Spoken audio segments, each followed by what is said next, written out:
Hoje no programa 9 Minutos vamos falar a respeito de uma atividade aqui no Espírito Santo, ela já é, digamos, saudada historicamente como uma promessa do Espírito Santo que está em vias de se realizar. Nos últimos anos o Espírito Santo se equipou de capital humano para isso e estamos agora numa fase de decolagem do que a gente supõe que seja um momento mais auspicioso do turismo capixaba. Convidamos para conversar a respeito disso com uma das nossas reconhecidas autoridades na área, que é a professora de turismo Maria Aparecida Javarini, com quem nós vamos conversar agora.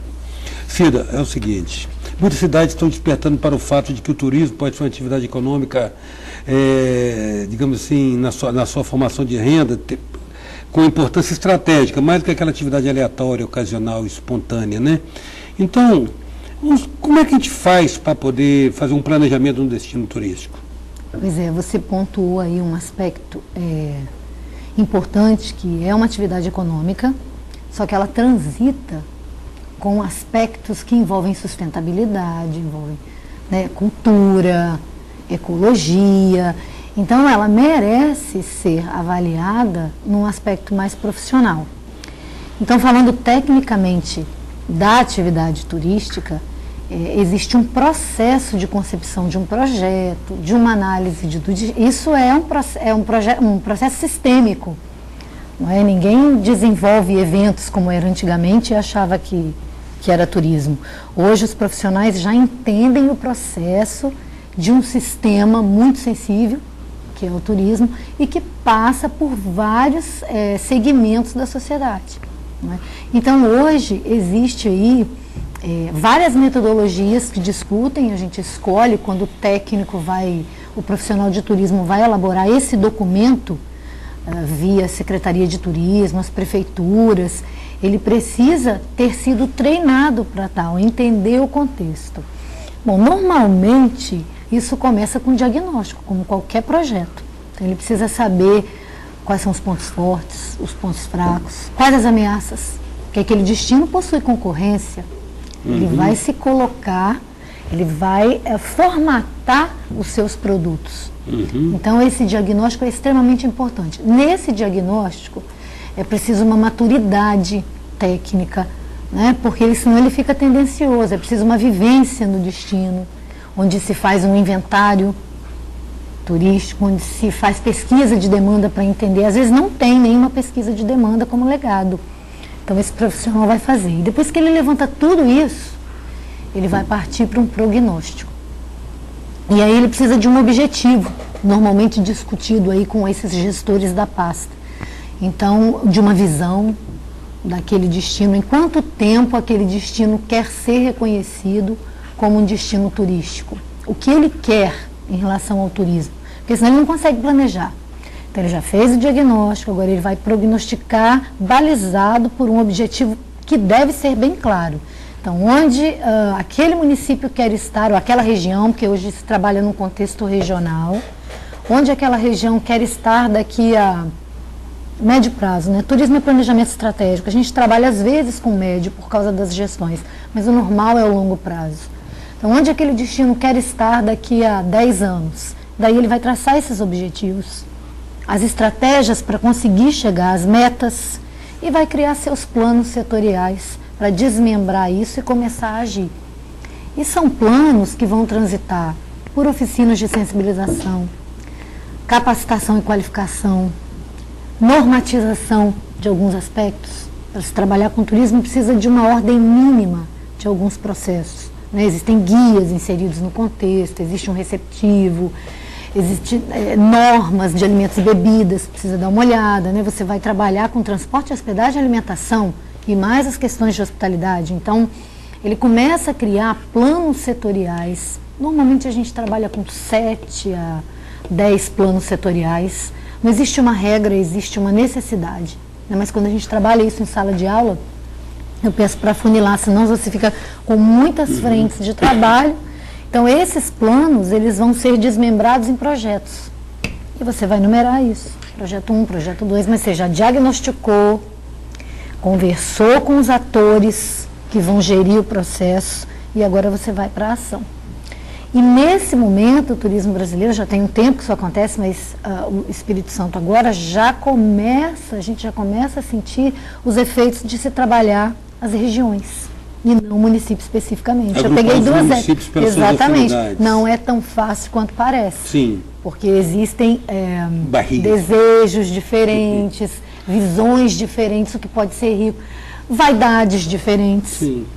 O que é um processo. Mas o mundo já trabalha o contexto de cluster há muito tempo, que são características semelhantes, geográficas, culturais, bastante discutidas, porque é um momento onde os municípios são ativos nas suas, se não são, deveriam ser ativos nas suas reflexões. Às vezes ele não se sente pertencente a uma região, ele se sente pertencente a outra, mas ele precisa dizer, senão o planejamento dele vai ser truncado.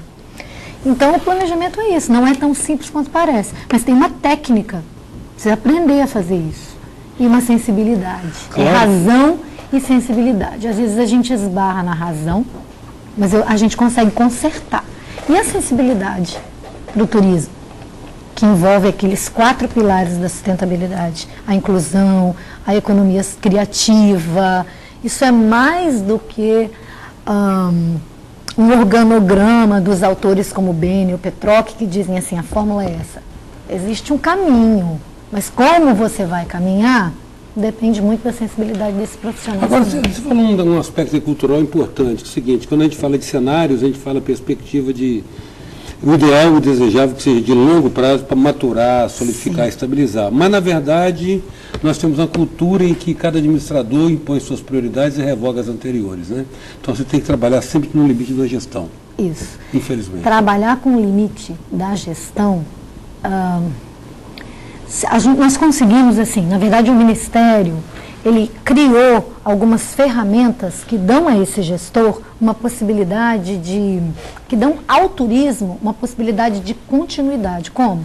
Conselhos. Os conselhos são soberanos. Eles se tornam, digamos, os tutores da sociedade. Exatamente. Né? Então, o gestor, ele passa, turisticamente falando. Uhum. Não é? Mas os conselheiros, aquelas entidades que são ali representadas, elas devem ser mentoras de todo aquele processo. Uhum. Então, manter um conselho ativo é uma forma de perpetuar ações. Mas, assim, eu encontro, às vezes você vai começar um planejamento num destino. Não é? Aquele trabalho que o conselho anterior fez, ele some. Por razões esquisitas, mas ele some. E ele é um trabalho que pertence ao cidadão. Porque aquilo foi feito com dinheiro público. Sim, é da coletividade. Aquilo isso deveria ser melhor informado. Está aqui no site. Busque os dados. Então, é uma outra discussão. Mas os conselhos, se exercerem a função para a qual foram organizados, a coisa fica mais suave. Em 9 minutos a gente conversa com a professora de turismo Maria Aparecida Javarini. Voltamos já.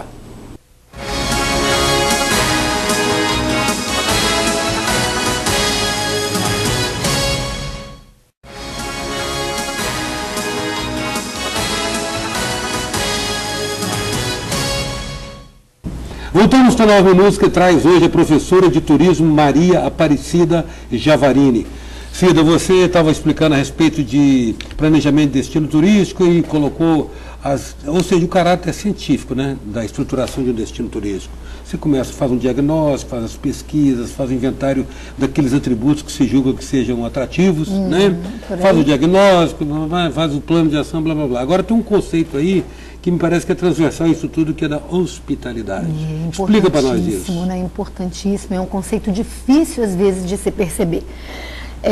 Quando você faz um planejamento, elabora, está tudo pronto. É uma forma de arrumar a sua casa.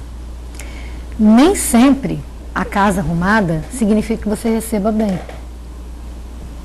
Esse sopro de hospitalidade é uma questão cultural. E eu não quero ser taxativa, mas eu acho que o capixaba ainda não recebe da forma como deveria.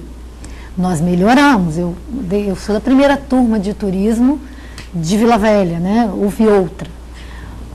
A gente encontrava coisas piores. Hoje, esse querer entender essa necessidade do turista, percebê-lo como uma dádiva para o destino, agradecer a sua visita e dizer, olha, que bom que você veio ao Espírito Santo, o Estado agradece.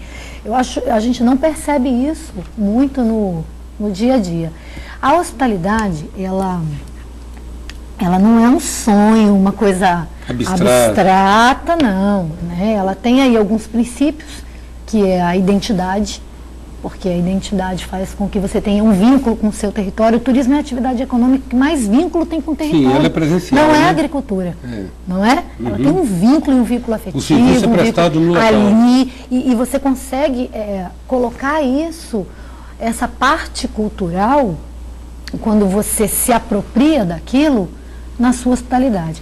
Então, esses autores de hospitalidade colocam a identidade, a legibilidade, como quando você chega, como é que você percebe aquele espaço sujo, poluído, a questão da sonoridade, não é? A questão do cheiro, né? A questão dos valões.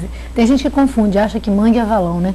Às vezes vai apresentar um produto para o turista. Eu já ouvi guia de turismo de vez em quando derrapando. Não são todos, obviamente, mas a hospitalidade fala assim, presta atenção na sua identidade, na sua acessibilidade. Ele tem como chegar, como sair?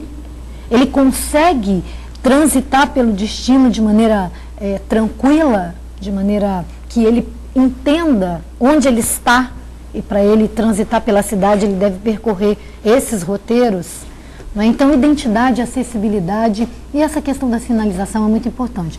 Mas, tirando isso, olhando outros autores também da mesma área, eles colocam assim, olha, quando você recebe, e às vezes não é uma questão financeira, está tudo estruturado, mas o primeiro impacto, né, aquele bom dia, boa tarde, é um processo muito interessante. Então, quando você tem tato, olfato, paladar, a audição e a visão sinergicamente trabalhando ao seu favor, você conseguiu um resultado na hospitalidade que não é abstrato, nem romântico, nem focada na hospitalidade comercial. É assim num bar, é assim num restaurante. Ou seja, ser prazeroso ou confortável visualmente, auditivamente, exatamente, sensorialmente. Ele precisa se sentir recebido. Bem recebido. Acolhido, bem recebido. Isso começa antes da viagem, nos impactos que você consegue mandar, sejam eles visuais, por blog. E quando ele chega, alguns exemplos assim pequenos, a chegada no aeroporto de um grupo, não pode ser uma simples chegada de um grupo, porque se você não fizer, o outro destino vai fazer. Então, precisa ter ali algo que os encante. Isso não é só marketing, isso é marketing também, mas isso é receber, é querer fazer isso. Então, estruturar um planejamento, sem aquelas oficinas de sensibilização, para que a comunidade pare de buzinar atrás do turista, pare de achar que não é com ela.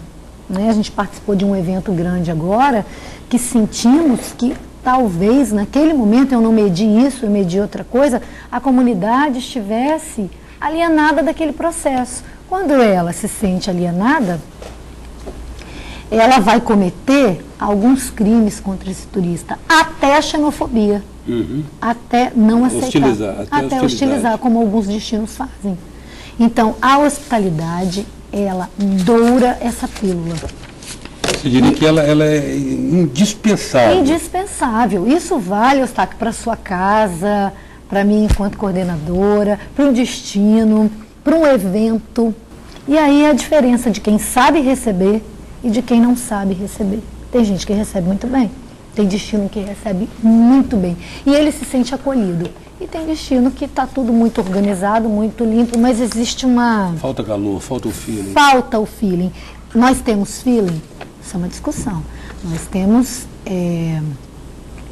um belo estado, nasceu propenso a decolar turisticamente, mas nós temos problemas culturais lá de trás, você sabe, né, Barreira Verde, a questão do mosaico cultural, quanto isso impactou a nossa hospitalidade. Então, não é a hospitalidade que contém o turismo, não é o turismo que contém a hospitalidade, mas é a hospitalidade que contém todos esses processos de receber. Os eventos que acontecem no turismo, os city tours, né, o cuidado com a fala desse guia de turismo, é muito comum, não só o guia, mas às vezes eu falo muito isso eu posso dizer a você, olha, isso aqui está errado, a gente vai mexer. Mas quando esse turista está, ele precisa ter o melhor. Então, uma fala enviesada é levada de maneira a ser multiplicada. Então, é isso. Cida, muito grato pela sua presença aqui, por essa dica que você está dando para nós, que eu espero que seja apropriada por algumas pessoas que estão ocupando postos estratégicos de decisões a respeito do turismo. Grato. Muito legal. Só uma complementação, aquele cafezinho que a gente tomou no início, o café é um dos símbolos da hospitalidade. É muito interessante. Isso não tem a ver com atrativo turístico especificamente, mas, né, existem alguns símbolos que precisam ser trabalhados aqui no estado em que eles transmitam esse aconchego. Acolhimento. Obrigada pelo café. Não, grato a você pela sua presença e pelos seus ensinamentos. Em 9 minutos, a gente contou com a presença da professora de turismo Maria Aparecida Javarini. Até já. Sou passageiro do tempo, tentando entender erro e acertos caminhos, aprendendo a viver.